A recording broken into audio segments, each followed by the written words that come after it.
मुझे यहां पर कहा गया कि किसी का नाम लेकर कहो। क्या कहा आपने? सुनो, तुम एक फिल्म स्टार के बेटे की बात कर रहे हो, तो सुनो मेरी बात को। क्या उत्तर प्रदेश की जेलों में 27% मुसलमान जेल में नहीं है?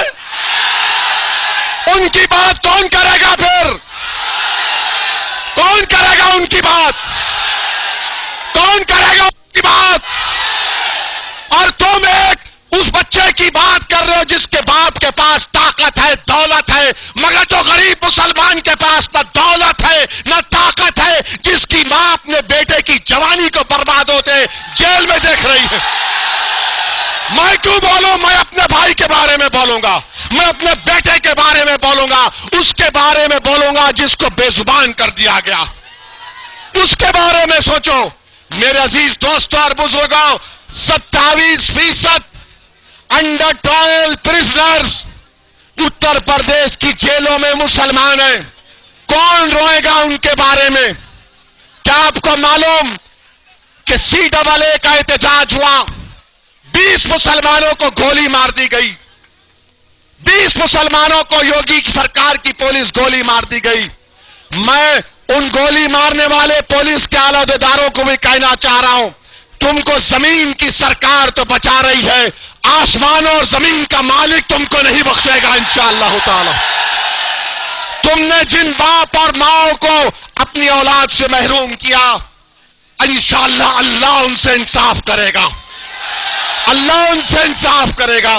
और मेरे अजीज दोस्तों और बुजुर्गों, आज सर सैयद की यौम पैदाइश है।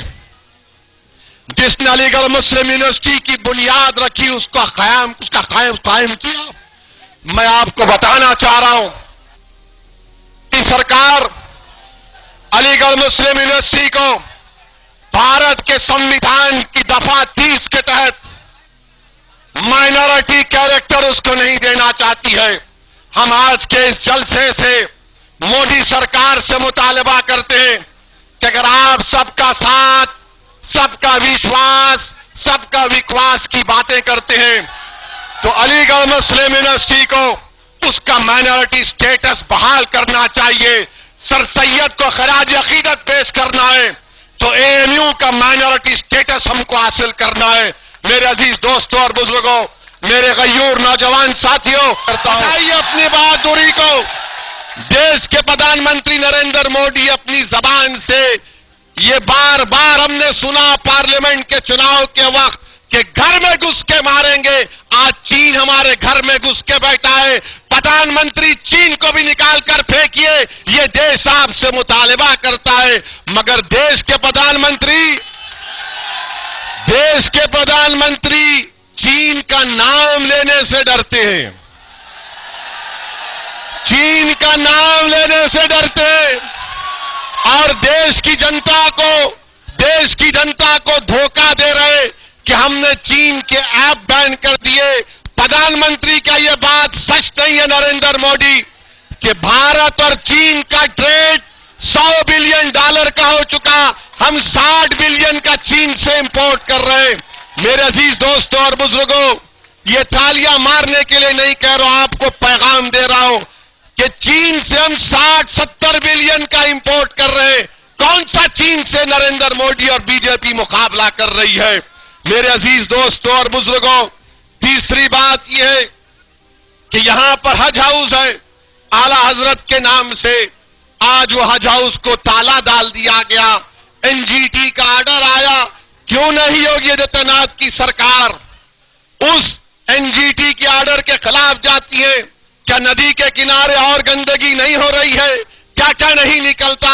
मगर हज हाउस नहीं होने की बिना पर गाजियाबाद और मीरठ की जनता को बड़ी मुश्किल उठाकर यहां से दिल्ली एयरपोर्ट जाना पड़ता है। मेरे अजीज दोस्तों और बुजुर्गों, तीसरी बात जो मैं आप तक पहुंचाना जरूरी समझता हूं, क्या आप सुनने तैयार हैं? अभी चलिए मैं बोलने तैयार हूं। बारिश जैसा बरसेगी, मैं भी ऐसा बरसूंगा अपने अल्फाज के जरिए से इंशाअल्लाह ताला। और हम जब बरसते हैं अल्लाह के करम से तो छतरी की जरूरत नहीं पड़ती आपको।